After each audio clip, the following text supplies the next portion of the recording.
Falamos e falamos sempre de filmes que já foram lançados, filmes que existem, mas e os filmes que nunca foram? E os filmes que nunca existiram?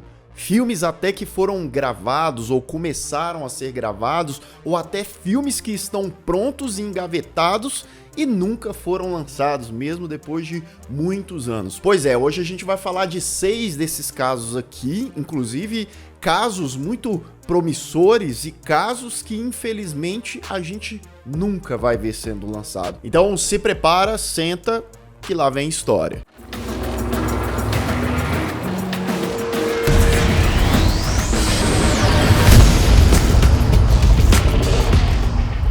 Deadly virus capable of contaminating the entire world. Sejam todos muito bem-vindos a mais um Refúgio Cult, meus amigos. Sim, é isso mesmo que vocês ouviram. Hoje a gente vai falar de filmes de terror que não foram lançados. Alguns desses casos, infelizmente, não serão lançados, porque as pessoas responsáveis já faleceram, infelizmente.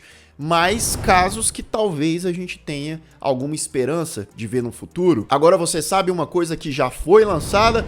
O meu primeiro livro de ficção científica e fantasia, O Supremo Mafaroto, que tem a sua versão física, mas agora tem a sua versão digital, sua versão e-book, em um preço bastante acessível, que dá para você ler onde e quando você quiser, no seu tablet, no seu Kindle.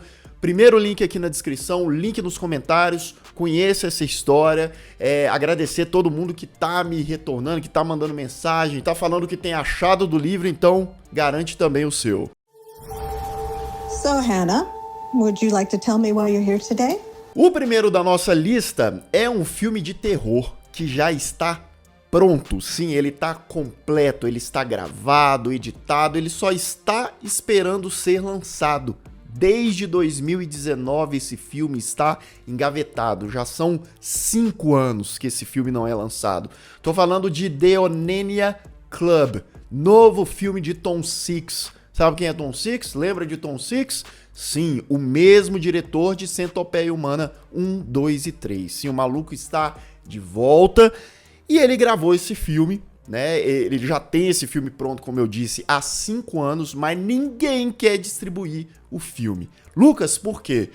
Bem, dizem as línguas que é um filme muito pesado, provavelmente o filme mais pesado do Tom Six. Não sei, mas é o que falam por aí. Algumas pessoas já viram The Onania Club em exibições especiais, né? O Tom Six mostrou o filme para algumas pessoas. O John Waters, diretor de Pink Flamingos, disse que gostou do filme. Algumas pessoas gostaram do filme. Eu gosto do primeiro, Centopeia Humana, tá? Os outros dois não gosto não, mas o primeiro eu gosto. E vou te falar, tô bastante curioso para ver o que o Tom Six aprontou nesse The Onania Club, né? Só lembrando a história, são mulheres ricas de famílias poderosas, influentes de Los Angeles. Elas têm um grupo secreto que elas se reúnem, só mulheres, tá? E elas acabam, digamos, se tocando, né? Tocando DJ, enquanto assistem tragédias, enquanto contemplam a desgraça humana. E aí a Hannah, que é a protagonista, que acabou de entrar nesse clube, ela acaba sendo impactada de uma forma talvez mais pesada do que ela poderia imaginar por essa experiência, que é uma verdadeira atrocidade, né? Então assim, eu acho que algum dia a gente vai ver esse filme aqui. Apesar de já estar demorando aí mais de 5 anos para lançar, o Tom Six, inclusive, faz campanha na internet, no Twitter, direto, né, pro pessoal lançar o filme. Eu só espero que não demore muito, né, que não demore aí 10, 15 anos, ou quem sabe que esse filme nunca seja lançado. Vamos esperar. He lost his leg. I'm sorry, I have to go to the bathroom. Número 2, Resident Evil. Lucas, mas espera aí, já existem vários filmes de Resident Evil. Sim, já existem vários filmes, né, do Paul W.S. Anderson, com Mila Jovovich, etc. Mas antes disso, existiria um filme bastante promissor de Resident Evil que, olha, esse aqui infelizmente nunca vai acontecer, mas eu gostaria que tivesse tido pelo menos esse que estava planejado. O primeiro filme de Resident Evil seria dirigido por ninguém mais e ninguém menos do que George Romero, o pai dos zumbis, o responsável pela Noite dos Mortos-Vivos e tantos, mais tantos outros filmes de zumbis. O que acontece? Em 1998, a Capcom contratou o Romero para dirigir um comercial de 30 segundos de divulgação do Resident Evil 2, com o Leon, com a Claire, né? Nossa, fez parte da minha infância esse jogo, tá? E aí o Romero foi lá, dirigiu o comercial, ficou bacanudo, ficou legal o comercial. A Sony viu o comercial, a Sony que tava ali com os direitos, que já planejava, olha só, desde 98, 99, fazer uma adaptação daquela franquia que já era muito promissora. Eles já chegaram no Romero e falaram assim, opa, peraí, você já tem aqui a propaganda, queremos um longa-metragem de Resident Evil dirigido por Vossa Senhoria. George Romero aceitou o trabalho, falou, vamos lá, vamos fazer, né? O Romero, ele tinha muito isso, né, é um cara que tá fazendo filme de zumbi desde a década de 60, mas ele sempre tentava revitalizar os seus filmes de zumbi. Depois, nos anos 2000 lá, por exemplo, ele foi dirigir o Diário dos Mortos, que tinha uma estética found footage e tal, e falou, por que não dirigir uma adaptação de um jogo? Né? Ele fez o script, né? Ele fez ali uma primeira versão essa que era bastante fiel ao jogo, tinha lá suas diferenças, tinha, mas era protagonizado pelo Chris Redfield, pela Jill Valentine, tinha várias das criaturas que a gente vê no primeiro jogo, tinha lá a ambientação que a gente tem, ou muito próxima daquilo do primeiro jogo. Vamos gravar? Tudo certo? Nananina não. Eis que um dos chefões, um dos produtores da Capcom, o Yoshiki Okamoto, brecou, falou, ó, não gostei desse direcionamento, não gostei desse roteiro do Romero, e simplesmente demitiram, despediram o Romero. É isso mesmo, falaram, ó, Romero, tchau, não vai ser dessa vez. Você sabe o que me revolta? Que os caras reprovaram o projeto do Romero, reprovaram o script do Romero, demitiram ele, mas aceitaram ali, né, o negócio que o Paul W.S. Anderson fez. A adaptação, beleza, é uma adaptação, como eu disse, eu nem odeio o primeiro filme, né, o primeiro Resident Evil ali de 2002, até acho legalzinho, mas é fiel? Não é. Como a gente diz, é uma adaptação. Nunca veremos a versão do pai dos zumbis, porque Romero infelizmente faleceu em 2017 e agora fica só no campo da imaginação.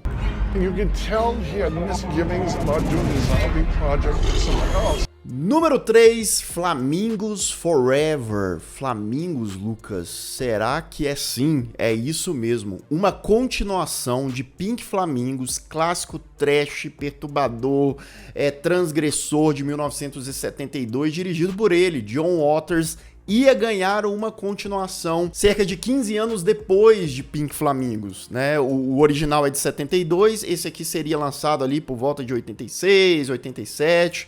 Em 1985, o John Waters já estava com o roteiro, sim.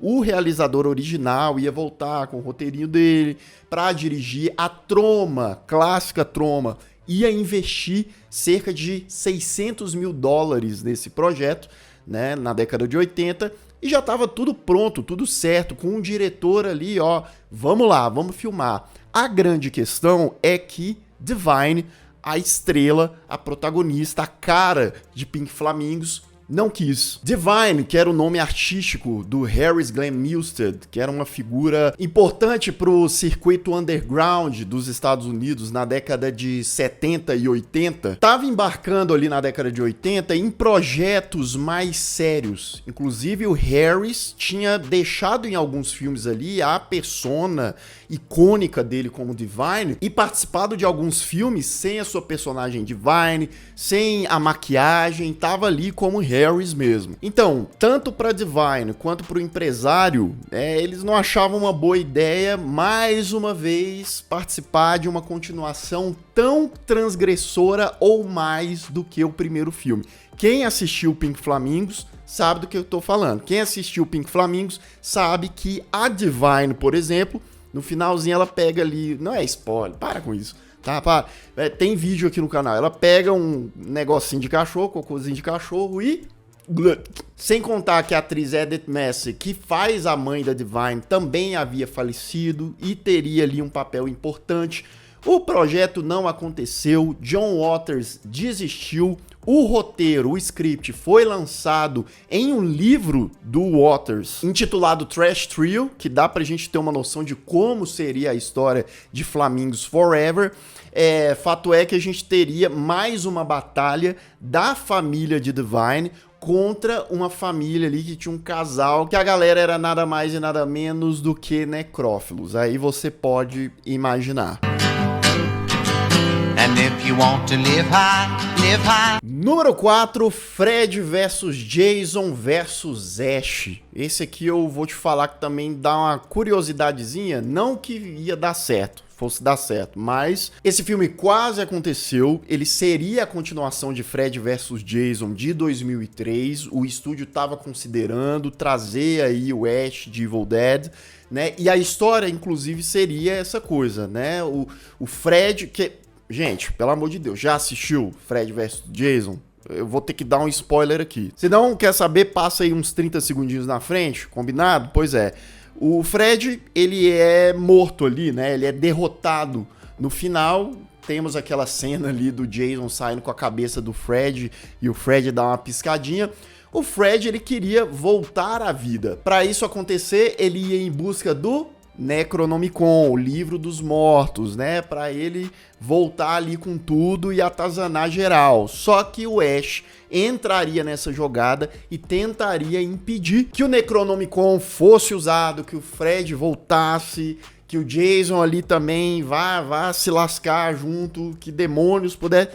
Seria um caos, né? Um caos que, já pensou, fosse dirigido, bem orquestrado, poderia ser um filme divertido. E aí eu fico pensando, né, a ideia desse projeto era trazer o Ash do Evil Dead 2, aquela coisa mais bem-humorada, de comédia, sarcástica. Então seria assim um filme de terror com uma pegada mais de comédia. Porém, o estúdio brecou, falou não vai dar certo, vamos gastar dinheiro. A New Line, que era responsável pelo projeto, pensou não vamos gastar o Fred, mas não, vamos deixar baixo, tá bom só lá o filme de 2003. De lá pra cá, os responsáveis que estariam nesse filme se manifestaram, como o Robert Englund, que faz o Fred Krueger, né? Ele falou, pô, seria uma boa ideia, eu toparia, coisa e tal. O Bruce Campbell já não gostou da ideia, né? O nosso querido Ash Williams. Falou que crossovers são uma porcaria, que não ia dar certo. Enfim, esse projeto está enterrado, mas ele saiu de uma outra forma. Ele estava enterrado nos cinemas, como um filme, como um longa-metragem. Porque nos anos de 2007 e 2008, Fred vs Jason vs Ash foi lançado como quadrinhos. Sim, uma história em quadrinhos. Que inclusive ganhou uma continuação chamada The Nightmares Warriors, que foi lançada em 2009. Então, quem tiver interesse e curiosidade para saber o que se sucedeu nesse confronto entre esses três personagens icônicos do terror, procura os quadrinhos aí.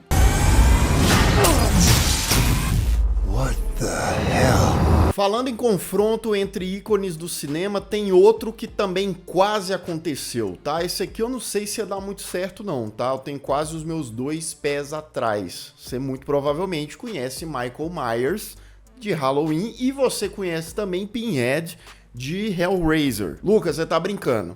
Queriam colocar Michael Myers versus Pinhead? Sim, meus amigos. Teríamos um filme intitulado Halloween. Como assim? Halloween, temos lá a franquia do Michael Myers, esse aqui seria Helloween. H-E-L-O-W-E-N, isso mesmo. Um produtor chamado Dave Parker teve essa ideia ousada, inusitada e esquisita, né? Levou para Dimension, que tinha os direitos tanto de uma franquia quanto de outra, ali no meio da década de 90, falou para eles, ó, e aí? E se a gente pegar e juntar essa galerinha, né? Aí o roteiro, inclusive, ou o primeiro esboço de roteiro foi revelado, seguiria um grupo de jovens, claro, sempre eles, né? Os jovens, que estariam sendo atazanados por Michael Myers e no desespero eles acabam encontrando a configuração de lamento, que é onde eles iriam invocar o Pinhead e o pau ia quebrar. Agora sim, né? Michael Myers é aquela coisa... mais pé no chão, tem ali umas pitadinhas sobrenatural em alguns dos títulos né, você pensar que o cara nunca morre, mas acho que são duas franquias completamente distantes. Se ia funcionar, talvez a gente nunca saiba. Acho difícil esse projeto aqui acontecer, por exemplo. Essa história, essa ideia ficou engavetada durante anos, mas aí depois que lançaram Fred vs Jason em 2003, a Dimension, essa produtora, pensou, opa, vamos tentar sim. Traga Michael Myers, traga Pinhead. Inclusive, a ideia inicial era que o Clive Barker, né, criador de Hellraiser, escrevesse o roteiro e que ninguém mais e ninguém menos do que John Carpenter dirigisse o Halloween, né? Só que não deu bom não, porque, por exemplo, o Clive Barker falou, ó, não vou fazer esse negócio não tem interesse. É aquilo, né, meu amigo? O dinheiro, ele aparece, as oportunidades aparecem. Só que você pegar e fazer qualquer coisa também com a sua criação, com a sua obra, botá-la às vezes no ridículo para ganhar mais dinheiro, será que vale a pena? Eu acredito que foi mais ou menos nessa linha aí que o Clive Barker recusou dar continuidade nesse projeto por parte dele, tá? Por conta desses, né, problemas, o projeto demorou, né, a ser realizado, e aí compraram os direitos de Halloween, já a Dimension não tinha mais o controle disso, e acabou nunca rolando. Terror you have imagined. E o último de hoje, mas que não é novidade aqui nesse canal, porque eu já trouxe essa história e é uma história que me revolta um pouco. Eu queria muito que esse projeto saísse do papel, tá? Nas Montanhas da Loucura, dirigido por Guillermo del Toro. Uma história de H.P. Lovecraft, que o del Toro é obcecado, que ele já tá com essa ideia há décadas de produzir esse filme. Não é uma história fácil de produzir, mas estamos falando de 2024, hoje é possível sim. Del Toro tem um carinho por esse projeto. Lá em 2011, depois que já tinha muito tempo dele tentando realizar, né, essa adaptação para o cinema, ele já tinha a confirmação de que ia rolar. Del Toro falou, opa, agora vai. Aí você tinha Tom Cruise como produtor, você tinha James Cameron como produtor, ou seja, dinheiro tinha ali, tá? Meu amigo, a Universal e essa galera tinha 150 milhões de dólares pro Del Toro realizar Nas Montanhas da Loucura. O sonho estava ali, ó, a um passo. Só tinha um probleminha. A Universal queria que o filme fosse classificação 13 anos. Sim, um filme pra galera. Um filme de Nas Montanhas da Loucura pra adolescente poder assistir. Del Toro falou, não, peraí, vocês estão de sacanagem. Porque ele queria que o filme fosse pra maiores de 18 anos, como ele merecia ser. Uma história, né, violenta, uma história que tem bicho, tem monstro, que tem morte. Então, pelo amor de Deus, né, aí, por quê? Porque se você bota pra 18 anos, a probabilidade é que menos pessoas vão assistir e aí ganha-se menos dinheiro. Mas isso é uma grande falácia hoje em dia, né? Porque já temos, né, o próprio Coringa lá do Joaquin Phoenix, Deadpool, né, esses filmes que acabam sendo para maiores e ainda assim conseguem fazer muito dinheiro. Se Nas Montanhas da Loucura iria fazer tanto dinheiro assim, não sei, porque é uma história menos popular, né? Apesar de que Lovecraft é popular pra caramba e tal. Mas aí depende de marketing, de como eles vão divulgar. 150 milhões de dólares é muito dinheiro. E aí o que acontece? Depois, né, engavetaram, não ia rolar, não foi pra frente. Del Toro não quis dar continuidade a isso com esses termos, tá? Em 2022, o Del Toro revelou na internet alguns testes, né, de CGI com as criaturas, pra gente ter uma noção, ficamos com aquele gostinho na boca, né, gostinho de podridão, de monstro, de H.P. Lovecraft. Mas uma notícia pode ser animadora para uns, nem tanto para outros, que o Del Toro diz que ainda quer fazer Nas Montanhas da Loucura, porém como um filme animado de stop motion, porque aí, beleza, dá muito trabalho? Dá, mas você enxuga bem mais o orçamento, não fica dependendo de amarras, de produtor e tal. Ô Netflix, ô Prime Video, bota esse homem, dê esse dinheiro para rapaz, pro Del Toro, para fazer um live action. Eu acho que ficaria mais legal como live action, mas se não rolar, venha também o stop motion, que irei assistir de todo jeito. Bem, meus amigos, é isso. 6 filmes que não foram lançados, né? A maioria talvez a gente não veja, mas tem um ou outro projeto aqui que pode ser que surja pelos próximos anos. Vamos aguardar. Deixa aqui nos comentários quais são os que você mais aguarda, quais são, ou melhor dizendo, os que você mais queria que acontecesse e acabou não acontecendo. Você lembra de algum que não foi citado nesse vídeo aqui? Deixa aqui embaixo também. E lembrando, o Supremo Mafaroto, meu livro, tá em versão digital. Dá uma olhadinha aqui nos links na descrição e nos comentários. E eu vou ficando por aqui. Caso você ainda não seja inscrito no canal, se inscreva aqui embaixo, clique no sininho para receber todas as notificações e deixe o seu like, que ajuda muito o Refúgio Cult. Caso você tenha perdido os últimos vídeos do canal, ó, tá aparecendo bem aqui do meu lado. É só clicar e assistir caso o YouTube não tenha te mandado. Um grande abraço e até mais.